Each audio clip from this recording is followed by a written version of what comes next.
Albert Einstein famously remarked in a conversation with Werner Heisenberg, he said, in the West we've built a beautiful ship and in it has all the comforts. But actually the one thing that it doesn't have is a compass, and that's why it doesn't know where it's going. This paradox of our times was propounded by the Dalai Lama when he said we have wider freeways but narrower viewpoints. We have taller buildings but shorter tempers. Will Smith said that we spend money we haven't earned on things we don't need to impress people we don't like. And it's phenomenal how the same technology that brings us close to those who are far away takes us far away from the people that are actually close. 30 billion WhatsApp messages are sent per day, but 48% of people say that they feel lonelier in general.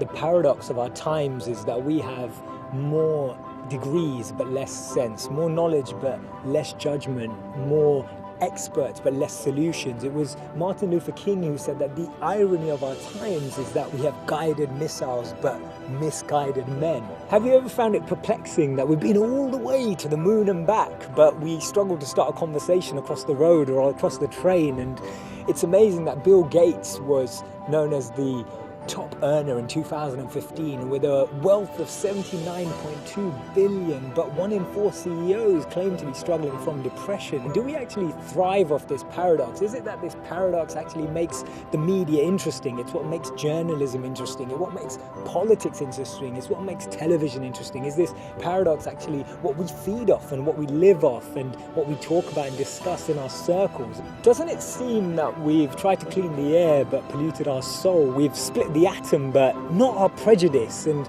we're aiming for higher incomes but we have lower morals. So I'm hearing you ask, how do we bring a change? How do we dissect this paradox that exists in our lives? And it starts by us, each of us, pressing pause, pressing reset, and then pressing play again, taking a moment to become more conscious, taking a moment to become more aware, taking a moment to really reflect on the consequence, the implications of a misplaced word, of an unnecessary argument that we all know we didn't need to have, or to speak to someone just slightly differently, in a different tone, in a different voice, in a different empathy, with a different perspective, just to really connect with people on a different level. This thinking out loud started from Albert Einstein, and I'll track back to him when he actually said that the problems we have today can't be solved with the same thinking we used when we once created them. So actually we need to research alternative teachings. We need to dig into those ancient books of wisdom. We need to go back to understanding if there's anything written in those creased pages of time that can actually reveal